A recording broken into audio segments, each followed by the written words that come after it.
Hello दोस्तों, welcome to निकमेक take. जैसा कि आप सभी को पता है, मैंने लास्ट वीडियो में डिस्कस किया था, यूनिट 4 को कंप्लीट किया था।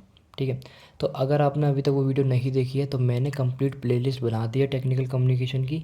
आप ऊपर आई बटन में जाके देख सकते हो। तो आज की वीडियो में हम क्या डिस्कस करने वाले हैं, यूनिट 3 को पढ़ेंगे। इसके जो इंपॉर्टेंट क्वेश्चन हैं उसको इस वीडियो में कवर करेंगे। तो यूनिट 3 का नाम क्या है, टेक्निकल प्रेजेंटेशंस और स्ट्रेटजीज़ और टेक्निक्स, कि किस तरीके से हम टेक्निकल प्रेजेंटेशन को देते हैं और क्या क्या स्ट्रेटजीज़ फॉलो करते हैं, क्या क्या टेक्निक्स होती हैं, उसको देखेंगे। तो हम डायरेक्ट क्वेश्चन की तरफ बढ़ते हैं बिना टाइम वेस्ट किए।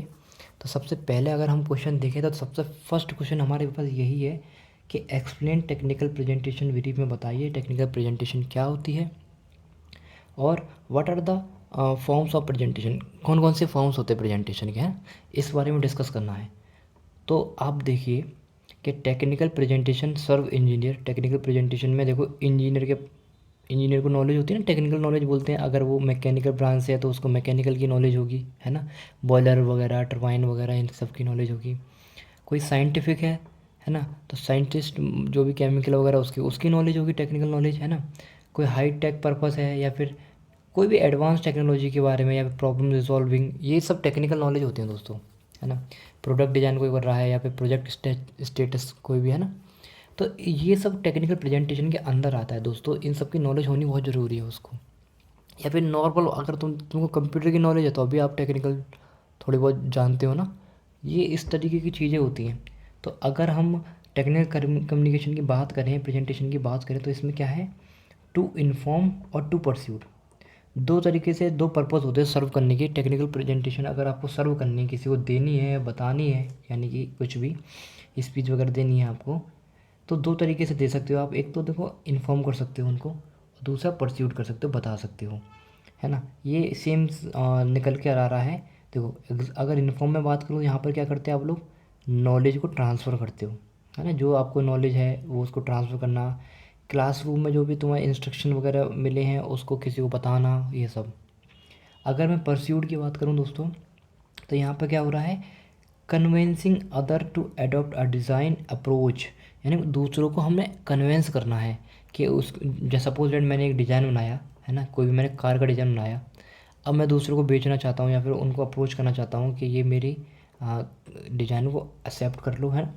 और ये और उसका रिजल्ट एवोल्यूशन प्रोसेस में लिए लगा लो। इस तरीके से मानिए कि हमने कोई भी डिज़ाइन बनाया है, फिर कुछ भी बनाया, दूसरों को परस्यूट कर रहे हैं कि हाँ अपने डिज़ाइन के बारे में बता रहे हैं, और वो चाहते हैं हम लोग उससे कि वो हमको एक्सेप्ट कर ले हमारी इस डिज़ाइन को। तो इस तरीके से हमारी क्या टेक्निकल प्रेजेंटेशन होते हैं ये।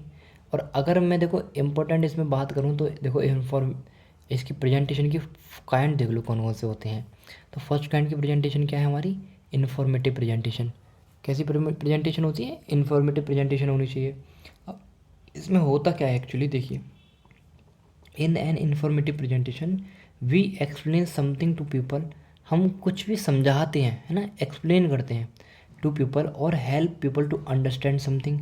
और दूसरे जो लोग हैं उसको हम समझाते हैं और उनको हेल्प भी करते हैं कि वो समझ पाएँ ढंग से। और show them how to do something, और किस तरीके से उसको करना है वो भी हम बताते हैं।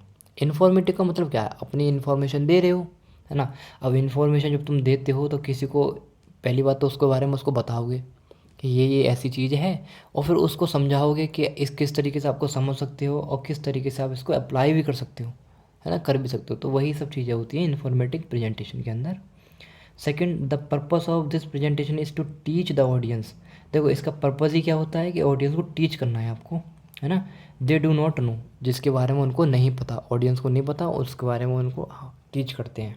और a computer programmer speaking about new software, अगर कंप्यूटर प्रोग्रामिंग की बात करें तो वो किसके बारे में बताएगा, न्यू सॉफ्टवेयर कौन कौन से आए हैं। Teachers telling student about something, teachers होंगे वो स्टूडेंट को किसी न किसी चीज़ के बारे में बताएंगे, बताएंगे। तो ये सब क्या है दोस्तों, इन्फॉर्मेटिव प्रेजेंटेशन के अंदर आता है। नेक्स्ट अगर हम बात करें तो इसमें क्या है, परस्यूसिव प्रेजेंटेशन। अब देखो परस्यूसिव प्रेजेंटेशन क्या होती है, जैसे कि ऊपर ही आपको पता है परस्यूसिव में क्या होता है, डिजाइन वगैरह मैंने बताया था ना, वही सब चीज़ें हैं। तो यहाँ क्या हो रहा है, देखो the persuasive presentation is done to tell the audience about an idea. मान लो देखो डिजाइन वाला हमारा क्या था, एक आइडिया तो था, यहाँ पर जो डिजाइन की बात हुई थी दोस्तों, यहाँ क्या था, डिजाइन वाली जो बात हुई थी, यहाँ क्या आइडिया तो था वो डिजाइन। तो इसी तरीके से यहाँ पे कि हमारा सपोज ना हमारे हमको एक आइडिया आया, अब उस आइडिया को मैंने क्या किया, प्रमोट किया। स्पेसिफिक प्रोडक्ट हो गया, कोई भी हमारा प्रोडक्ट हो सकता है ना। तो वो आइडिया आया, हमने उसको प्रमोट किया। और to convince something to take action, और किसी को कन्वेंस किया। सपोज दैट मैंने कोई आइडिया है कि मैं आज ग्रीन कलर का साबुन बनाऊंगा। मान लो कि मैं एक ग्रीन कलर का साबुन बनाऊंगा। उस साबुन को मैंने प्रमोट करने के लिए किसी को बताया कि ये साबुन है, ये इसके बेनिफिट है, आप इसको ख़रीद लो, आपकी स्किन ग्लो हो जाएगी। इस तरीके से प्रोडक्ट को बेचना चाहूँगा ना मैं तो वही सब परस्यूसिव प्रेजेंटेशन के अंदर आता है दोस्तों। सेकंड अगर हम बात करें, the purpose of presentation is to convince the audience. देखो एक सिंगल पर्पस है इसका, कि ऑडियंस को किसी तरीके से कन्विंस करना है, वो सोचने पर मजबूर हो जाएं and believe what we want to tell them, और जो हम उनको बताना चाहते हैं उस पर बिलीव करने लग जाएं। तो ये परस्यूसिव प्रेजेंटेशन का मेन गोल होता है, या फिर पर्पस बोल सकते हो आप। इसमें हम लोग ग्राफ्स का भी यूज़ कर सकते हैं, डॉक्यूमेंटेशन है ना, इस प्रेजेंटेशन के अंदर यूज़ करते हैं हम लोग। नेक्स्ट अगर हम बात करें दोस्तों, यहाँ पर नेक्स्ट है हमारा एंटरटेनिंग प्रेजेंटेशन। देखो एंटरटेनिंग प्रेजेंटेशन में वही कि हम शॉर्ट प्रेजेंटेशन, सबसे पहली बात एंटरटेनिंग प्रेजेंटेशन कैसी होती है, छोटी सी प्रेजेंटेशन होती है जो क्या करती है, ऑडियंस को इन्जॉयबल एक्सपीरियंस देती है, कि हमने कुछ भी वर्ड बोले या फिर कोई प्रेजेंटेशन दी, पब्लिक को मज़ा आया, उसने इन्जॉय किया। तो वही चीज़ एंटरटेनिंग प्रेजेंटेशन के अंदर आती है। इसमें a presentation to entertain may be either informative और परस्यूसिव नेचर। ये कोई भी हो सकती है, या तो इन्फॉर्मेटिव भी हो सकती है, परस्यूसिव नेचर की भी हो सकती है। What the supporting material are selected primarily based on their entertain value. लेकिन इसका मेन गोल क्या है, कि जो भी इन्फॉर्मेशन देनी है उससे मज़ा तो आना चाहिए पब्लिक को, एंटरटेन तो होनी चाहिए पब्लिक। ठीक है। लास्ट अगर हम बात करें तो टेक्निकल प्रेजेंटेशन। दोस्तों देखो टेक्निकल प्रेजेंटेशन में देखो क्या क्या आता है। इसमें देखो विजुअल्स आते हैं। विजुअल्स आपने देखे होंगे ना, कि VFX वगैरह यूज़ करते हैं हम लोग।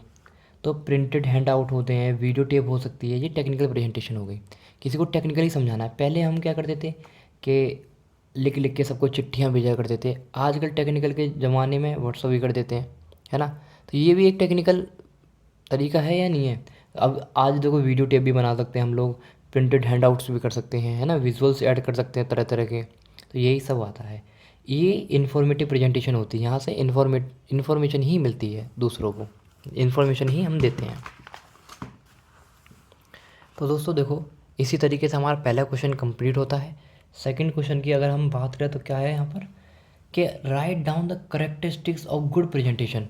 अगर हमको किसी को अच्छी प्रेजेंटेशन देनी है तो उसकी क्या क्या करेक्टरिस्टिक्स होनी चाहिए। तो पहली करेक्टरिस्टिक्स की बात करें, the presentation ideas should be well adapted to the audience. जो भी देखो हमारे मन में कोई भी आइडिया आया, उसकी तो प्रेजेंटेशन हमको देनी है। मान लो कोई एक टॉपिक है, उसकी प्रेजेंटेशन हमको देनी है किसी को, तो दोस्तों ऐसा टॉपिक चूज़ करना चाहिए कि जो पब्लिक है, जो ऑडियंस हमको देखने वाली है, वो उसको उसको पता हो उसके बारे में थोड़ा बहुत, यानी या तो वो अडेप्ट कर सके। ऐसा नहीं हम कुछ भी बता रहे हैं, उसका इंटरेस्ट ही नहीं है, तो इंटरेस्ट बेस्ड बातें हमें प्रेजेंटेशन देनी पड़ेगी। ठीक है। रिलेट द प्रेजेंटेशन मैसेज, जो ऑडियंस है उसको रिलेट कर पाए प्रेजेंटेशन मैसेज को, है ना, और उसमें अपना इंटरेस्ट भी दिखा पाए, interest of the audience, audience का इंटरेस्ट हो। अगर मैं कोई बात बोल रहा हूँ, आपको सिखा रहा हूँ, तो आपको इंटरेस्ट है तभी तो आप सीख रहे हो, आपको नीड भी है ना। तो वही चीज़ है, इंटरेस्ट होना बहुत ज़रूरी है दोस्तों। अगर इंटरेस्ट नहीं हो तो कोई नहीं देखेगा वीडियो वगैरह, कुछ भी नहीं देखेगा, कोई प्रेजेंटेशन नहीं सुनेगा, तुम्हारी मेहनत बेकार जाएगी दोस्तों। तो इसीलिए इंटरेस्ट होना बहुत ज़रूरी है। तो second, a good presentation should be conscious, should be focus on the topics. अगर अच्छी प्रेजेंटेशन की बात करें तो वो फोकस्ड होती है एकदम, जो टॉपिक है उसी के बारे में बातें करती है, कोई फालतू की बातें नहीं करती हैं। Next point, a good presentation should have the potential to convey the required information. देखो उसमें इतनी ताकत भी होती है, तो ना पोटेंशियल भी होता है अच्छी प्रेजेंटेशन के अंदर। जो बात अपनी बोल रहा है ना, सामने वाला सुनेगा भी और रिएक्ट भी करेगा और इंटरेस्ट भी लेगा, है ना। Second last, a good presentation must be plan. जो अच्छी प्रेजेंटेशन होती है वो प्लान होती है, पहले से प्लान करके रखते हैं हम लोग उसकी, है ना, रिहर्स भी करते हैं, प्रैक्टिस भी करते हैं प्रेजेंटेशन को। ठीक है। और बात करें हम तो summarize the presentation at the end. Last में देखो प्रेजेंटेशन को समराइज़ भी करते हैं, कि हाँ हमने इतनी सारी बातें करी और उसको एक छोटे से वर्ड में बताया कि आपने क्या क्या सीखा लास्ट में। जैसे मैं भी अब लास्ट में बता दूंगा आपको। Give final comments, final comments भी देते हैं। Leave a positive impact upon the audience, audience के ऊपर एक पॉजिटिव इम्प्रेशन छोड़ते हैं, ठीक है, इम्पैक्ट छोड़ते हैं। और क्या है देखो, try to gain maintain audience interest, gain करना चाहते हैं कि मेंटेन रहे, ऑडियंस का इंटरेस्ट ना खोए, है ना, ऑडियंस हमारी जो बातें सुनती रहे, ऐसा गेन करना चाहते हैं हम लोग बाय यूजिंग पॉजिटिव क्वाइट्स। किस चीज़ की हेल्प से? पॉजिटिव क्वाइट्स बोल देते हैं कभी कभी, है ना, ह्यूमर्स लगा देते हैं, रिमार्केबल फैक्ट्स बता देंगे। तो ये सब क्या है, करेक्टरिस्टिक्स हैं गुड प्रेजेंटेशन की। तो इसी तरीके से हमारा सेकंड क्वेश्चन ख़त्म होता है। नेक्स्ट क्वेश्चन की तरफ हम बढ़ते हैं। नेक्स्ट क्वेश्चन हमारा क्या है दोस्तों, explain different type of presentation.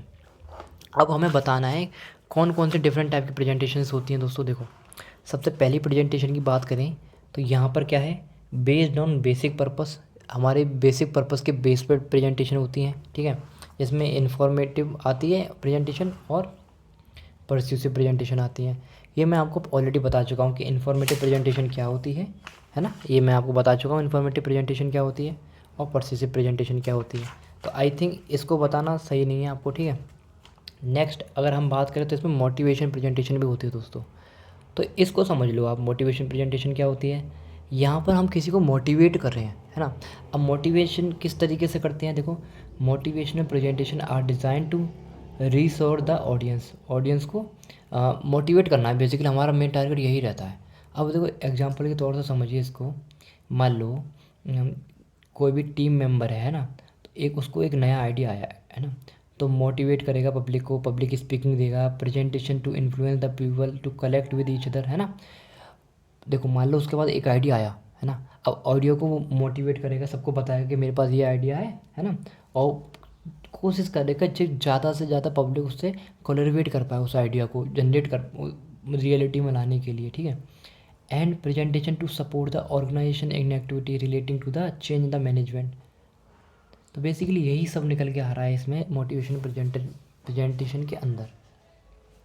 तो बेस्ड ऑन बेसिक पर्पस तो आपको समझ आ गया। सेकंड हम बात करते हैं based on the audience profile, किस तरीके की ऑडियंस है ना, उसके बेस पर भी देखो हम प्रेजेंटेशन को देते हैं। पहला इंटरनल प्रेजेंटेशन और दूसरा एक्सटर्नल प्रेजेंटेशन, ठीक है। तो इंटरनल प्रेजेंटेशन क्या होती हैं, जो इंटरनल ऑडियंस को हम लोग देते हैं, है ना, उनके लिए बनी होती है, उनके लिए हम बनाते हैं, जिसमें क्या होता है the audience consist the employees. Audience कौन सी होती है, एम्प्लॉयज़ हो सकती है तुम्हारी कंपनी के अंदर, कैन बी नोन और अननोन ऑफ द प्रेजेंटेशन। जो प्रेजेंटर दे रहा है, जो प्रेजेंटेशन देना है, उसकी नोन भी हो सकती है, पहले से जानती भी होंगी, हो सकता है ना भी जानते हो उसको, पब्लिक जिसको सामने प्रेजेंटेशन देनी है उसको, है ना। अगर हम एक्सटर्नल प्रेजेंटेशन की बात करें तो ये किसके लिए बनी होती है, एक्सटर्नल ऑडियंस के लिए बनी होती हैं। और audience is generally not well known, ज़्यादातर इसमें जो ऑडियंस होती है उनको हम नहीं जानते हैं, ठीक है। Consist of potential client, vendors हो सकते हैं, पार्टनर्स हो सकते हैं, है ना।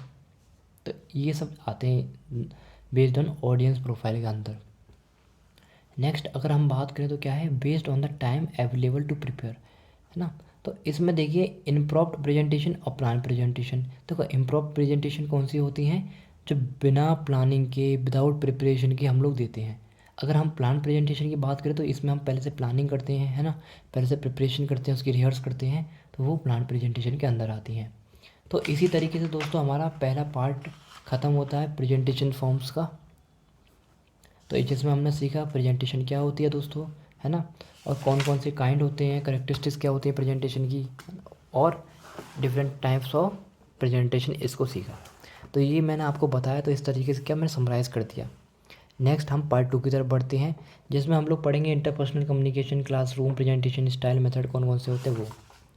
तो देखिए अब दोस्तों देखो, ये तो सिंपल सी बातें थी जो आपको समझ ऑलरेडी आती होंगी, लेकिन अब थोड़ा सीरियस होके समझिए, इस चीज़ को समझिए, क्योंकि ये थोड़ा इम्पोर्टेंट हो सकता है आपके लिए।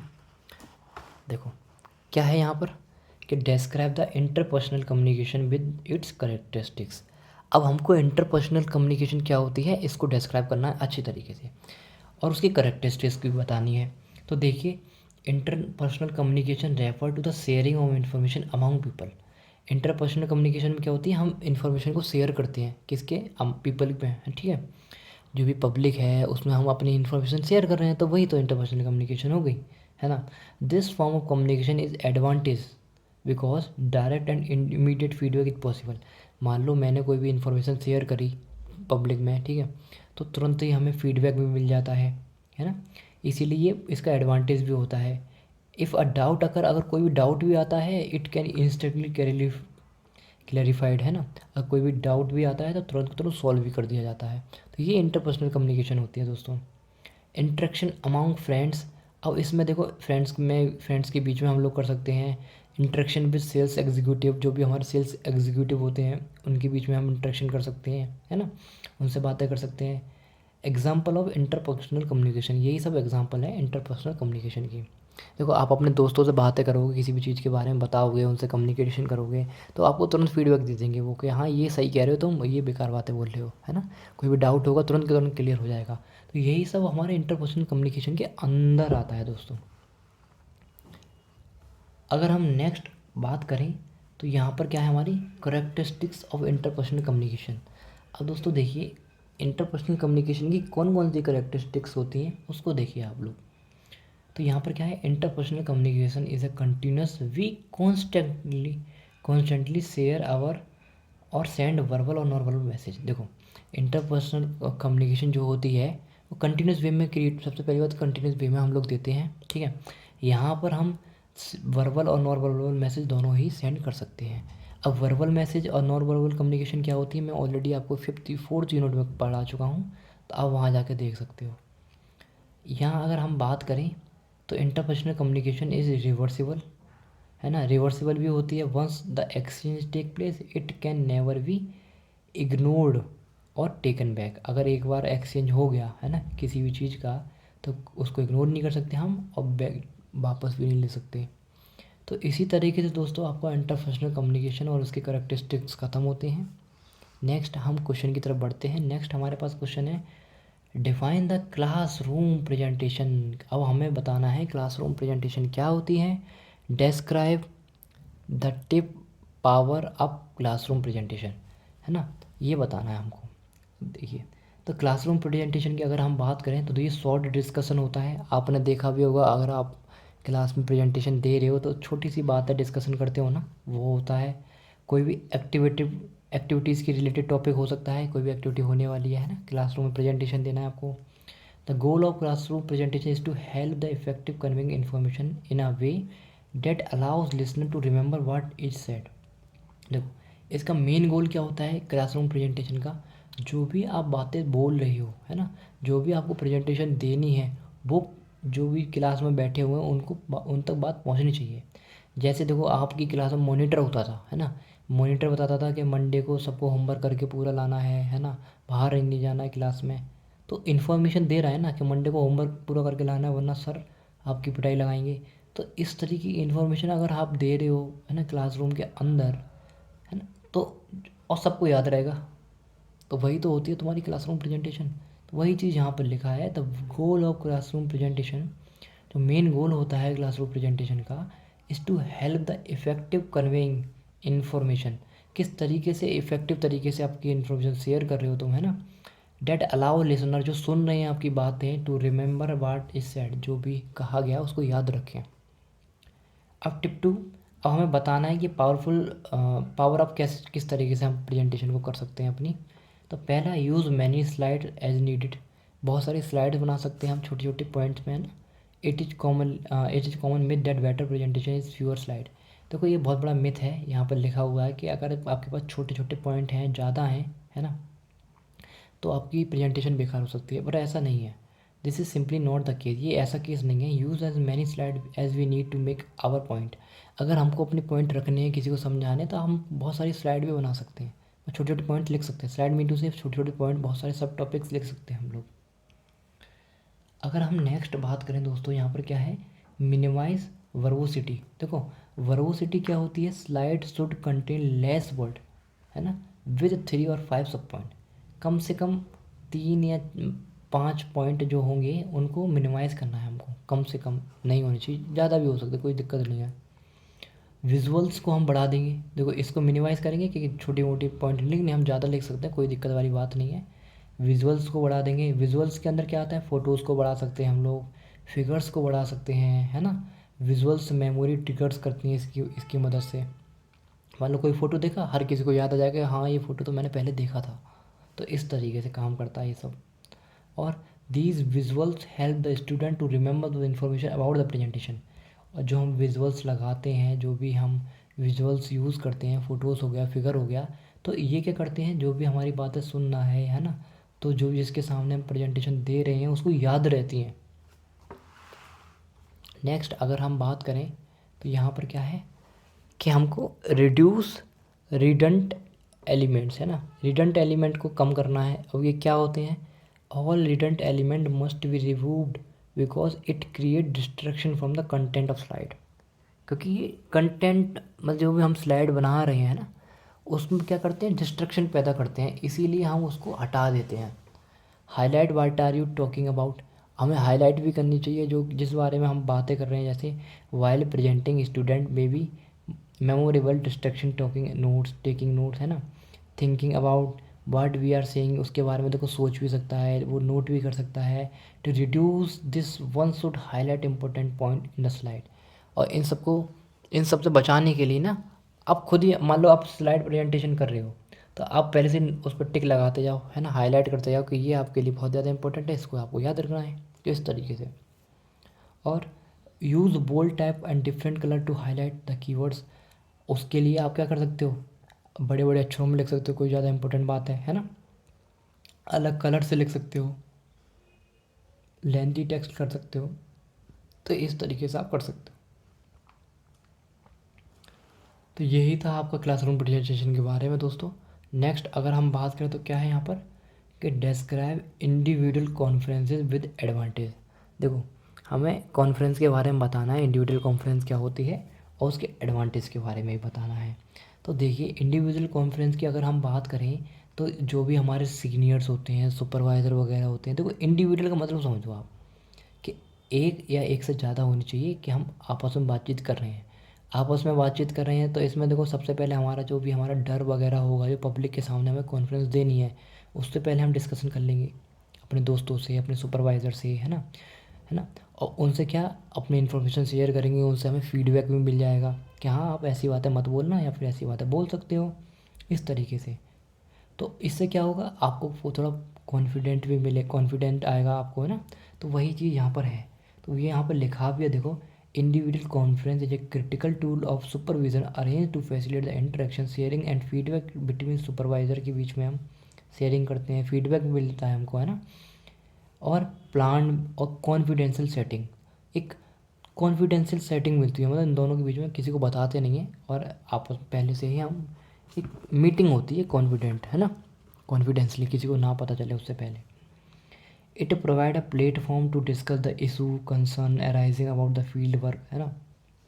और अगर हम इसके एडवांटेज की बात करें तो एडवांटेज देखिए आप, individual conference meet the need of the individual worker, क्या नीड है इंडिविजुअल वर्कर की, उसके लिए होती है इंडिविजुअल कॉन्फ्रेंस, है ना। It provide a forum for student to discuss regarding the problem they face, student कोई प्रॉब्लम फेस करे उनके लिए फोरम, है ना, प्रोवाइड करती हैं। और it give the student the privacy required to express their thought, देखो यहाँ पर आ गई ना प्राइवेसी की बात, प्राइवेसी देती है, देखो कोई स्टूडेंट को प्राइवेसी दे रही है अपने एक्सप्रेस कर सके अपने थॉट को, है ना। Feeling to the faculty supervisor, अपने सुपरवाइज़र को बता सके। Faculty supervision is a in a position to exercise better control our student and take better care of their need. तो इससे क्या होता है, जो भी सुपरवाइज़र होता है, फैकल्टी होती है सुपरवाइज़र की, उसको पता चल जाता है कि स्टूडेंट क्या चाहता है, क्या उसके मन में चल रहा है ना, तो उसकी बेटर केयर भी कर सकता है, उसकी फीलिंग को समझ सकता है, उसके बेस पे काम भी कर सकता है। तो यही सब इसमें आता है इंडिविजुअल कॉन्फ्रेंस के अंदर दोस्तों। अब यहाँ पर नेक्स्ट क्वेश्चन है हमारा कि right A short note of public speaking, हमको पब्लिक स्पीकिंग के बारे में बताना है। तो देखिए दोस्तों, पब्लिक स्पीकिंग क्या होती है, यहाँ अगर हम बात करें पब्लिक स्पीकिंग की, तो आप देखिए गौर से कि पब्लिक स्पीकिंग वही कि हम लोग पब्लिक में स्पीकिंग देनी है।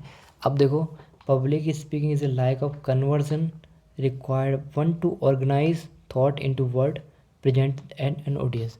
जो भी हमारे अंदर थॉट आ रहा है, जो भी हमारे अंदर, है ना, चल रहा है हमारे दिमाग में, बेसिकली हमें उसको ही तो प्रेजेंट करना है ऑडियंस के सामने, वही होता है पब्लिक स्पीकिंग।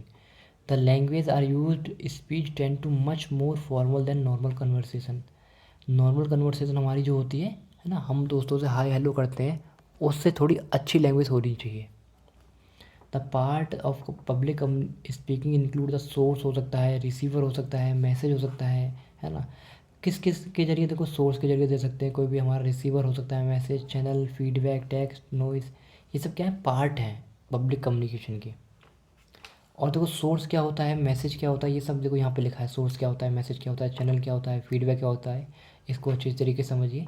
अगर हम सोर्स की बात करें तो इसमें क्या है, ओरिजिन ऑफ स्पीच, कि स्पीच किस बारे में है, क्या सोर्स है स्पीच का, क्यों हम देना चाहते हैं ना। While the receiver is the recipient of the receive speech, और रिसीवर कौन होता है, जो हम जो स्पीच देंगे उसको सुनेगा, वही तो रिसीवर हो गया।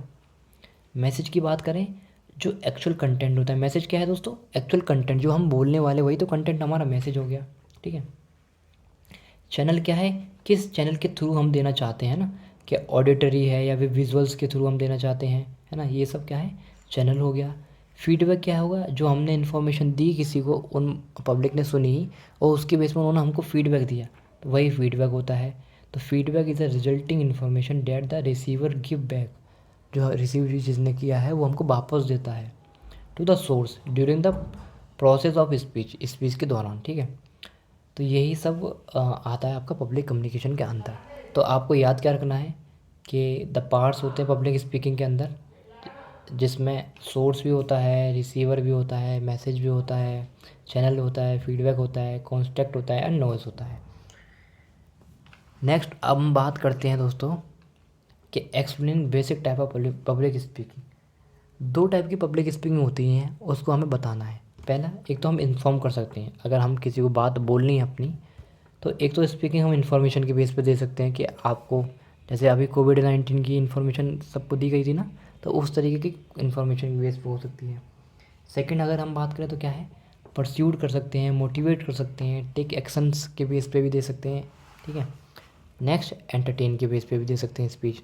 तो देखो दोस्तों, मैं तीनों चीज़ आपको पहले से ही क्लियर कर चुका हूँ कि इन्फॉर्म किस तरीके से हम लोग देते हैं। इसमें क्या होता है, it is type of public speaking, the speaker is presenting the interest fact. इसमें क्या करते हैं, इन्फॉर्मेशन देना है जो पब्लिक को इंटरेस्ट है, जो भी फैक्ट वगैरह है ना, फैक्ट के बेसिस पे सही सही बातें बोलनी है उसको, है ना। ऑडियंस को एक्सप्लेन करेगा how to grow about doing something, किसी भी चीज़ को किस तरीके से करना है वो सब, है ना। और परस्यूट, मोटिवेट में मोटिवेट करेगा जो भी है ना, कि आप ये काम करो, या फिर ये, ऐसे एग्जांपल से समझिए मोटिवेट का। इसमें क्या है देखो कि देखो मोटिवेशन किस तरीके से हम लोग दे सकते हैं वो देखिए यहाँ पे, कि trying to get people to exchange bad eating habits. हम पब्लिक को मोटिवेट कर रहे हैं कि आप अपनी जो भी बैड हैबिट्स हैं तुम्हारी, है ना, जो बाहर का बर्गर वगैरह खाते रहते हो, उनको चेंज करने के लिए कैसे मोटिवेट कर सकते हैं, कि उनको बेनिफिट बताइए। अगर आप हेल्दी खाओगे तो उसके बेनिफिट बताओ उसको। अगर आप बैड हैबिट खा रहे हो, जैसे बैड खाना खा रहे हो, जैसे कोई भी आप बर्गर वगैरह खा रहे हो, बाहर का अनहेल्दी फैट खा रहे हो ना, तो वो किस तरीके से आपके लीवर को नुकसान पहुंचाते हैं, है ना, उसके बेनिफिट क्या है अगर आप अच्छा खाना खाओगे। तो इस तरीके से मोटिवेट कर सकते हो आप लोग। तो वही सब इसमें आता है, ठीक है। उसके बेस पे आप एक्शन भी ले सकते हो। एंटरटेन की आपको पता ही है, एंटरटेनिंग, अगर एंटरटेन पब्लिक स्पीकिंग कब होती है, सबसे पहली बात तो ये देखिए, मान लो आपका हैप्पी बर्थडे है ना, या फिर आप किसी शादी में गए हो या फिर कोई सेरेमनी है, तो वहाँ पे छोटी सी खड़े होके छोटी सी स्टोरी सुना देते हैं ना, तो वही सब एंटरटेन में आ जाते हैं पब्लिक स्पीकिंग के अंदर। तो यहाँ पर लिखा भी है, this type of speaking is often found at events में, जिसके अंदर देखो इवेंट के अंदर होता है, वेडिंग के या फिर डिनर वगैरह, यहाँ पर होती है ये स्पीच। और the speaker usually sharing a funny story बताता है, ठीक है। अगर हम एग्जांपल की बात करें, देखो ये प्लान भी हो सकती है और ज़रूरी नहीं है प्लान इवेंट भी हो, और नॉर्मल भी हम लोग दे सकते हैं इसको, ठीक है। अगर एग्जांपल की बात करें, देखो कि some of this would be the best man speech at the wedding और डिनर के टाइम किसी ने अच्छी सी स्टोरी सुना दी, ये सब क्या उसकी एग्जाम्पल हो गए दोस्तों। देखो दो क्वेश्चन और देखिए आप, कि हमको बताना है what are the public speaking techniques to attract the audience. तो ये आपके लिए अपने आप में इम्पोर्टेंट क्वेश्चन बन जाता है, कि हमको ये बताना है कि कौन सी टेक्निक का यूज़ करें हम, कि सामने वाली ऑडियंस है हमारी बात को सुने, है ना, सुने और रिएक्ट करें उसके बेस पर अच्छी तरीके, तभी तो मज़ा आएगा कि पब्लिक हमारी बात सुनेगी। तो सबसे पहली टेक्निक क्या है, say something right off the bat that connect the audience. ऐसा कुछ कहना है कि ऑडियंस कनेक्ट कर सके, कनेक्ट विद इमोशंस, इमोशंस से कनेक्ट करो, ठीक है।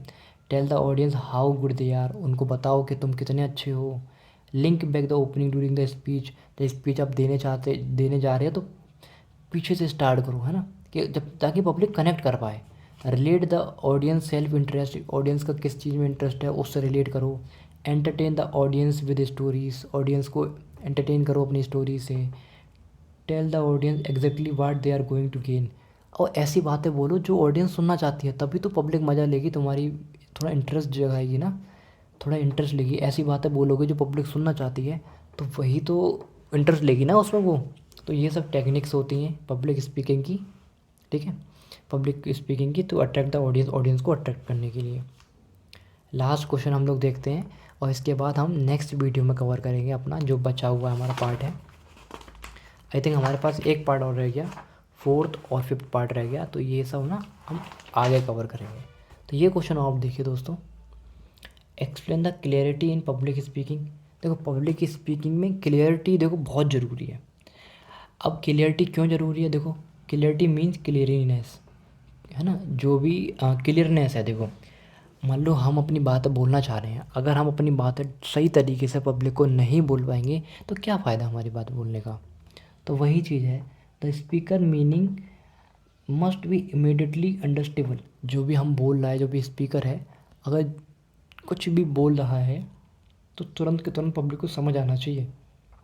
It must be so clear, clear होना चाहिए वो। There is a practical no chance to misunderstanding, इसीलिए उसमें मिसअंडरस्टैंडिंग के कोई चांस नहीं होना चाहिए, है ना, कि समझ ही नहीं आए किसी को तो बेकार होगी ना, जो तुम बोलना चाह रहे हो वो बात समझ ही नहीं आ रही तो बेकार है। तो इसीलिए ये होती है कि क्लियरिटी पब्लिक स्पीकिंग के अंदर। अब इसमें देखो क्या है, अ स्पीच में lack clarity if the speaker, इस अगर देखो क्लियरिटी कब नहीं आती, या फिर स्पीकर ज़्यादा तेज़ बोलेगा या फिर बहुत स्लो बोलेगा तब क्लियर नहीं सुनाई देगा आपको, है ना, तब क्लियरिटी नहीं आएगी। और does not articulate the word properly, word को प्रॉपरली नहीं बोलेगा, उसको समझाएगा नहीं अपनी बात को। प्रोनाउंसिएशन इनकरेक्टली, इनकरेक्ट प्रोनाउंसिएशन करेगा। Does not follow the standard pronunciation, जो स्टैंडर्ड प्रोनाउंसिएशन है उसको फॉलो नहीं करेगा, है ना। इनकरेक्टली को इनकॉरेक्टली बोलेगा तो किसको समझ आएगा, नहीं समझ आएगा ना। तो ये प्रोनाउंसिएशन के टाइप होते हैं दोस्तों, अलग अलग तरीके से हम लोग प्रोनाउंस कर सकते हैं। नेक्स्ट अगर हम बात करें तो इसमें क्या है कि gives wrong emphasis of the word, जो भी वर्ड्स हैं उसके अलग अलग एम्फेसिस देगा, गलत एम्फेसिस देगा बेसिकली, तो उन सबसे बेकार ही हाल होगा, है ना। तो आज की वीडियो में अगर मैं इस चीज़ को समराइज़ करूँ तो हमने क्या सीखा कि पब्लिक स्पीकिंग क्या होती है, हमने देखा कि पब्लिक स्पीकिंग क्या होती है, पब्लिक स्पीकिंग के टाइप क्या होते हैं, ठीक है, और पब्लिक स्पीकिंग में क्लियरिटी किस चीज़ की इम्पोर्टेंट होती है वो, और क्या क्या टेक्निक्स होती हैं पब्लिक स्पीकिंग की पब्लिक को अट्रैक्ट करने की। और हमने क्या सीखा कि क्लासरूम प्रेजेंटेशन क्या होती है दोस्तों, देखो क्लासरूम प्रेजेंटेशन के बारे में सीखा। और हमने सीखा देखो इंटरपर्सनल कम्युनिकेशन क्या होती है और उसके कैरेक्टरिस्टिक्स। तो दोस्तों ये सब चीज़ हमने सीखी। तो अगर आपको वीडियो पसंद आई हो, हेल्पफुल लगी हो, तो इस वीडियो को लाइक करें और अपने दोस्तों के साथ शेयर भी करें। मिलते हैं नेक्स्ट वीडियो में, इसके नेक्स्ट पार्ट में, तब तक के लिए बाय, थैंक यू।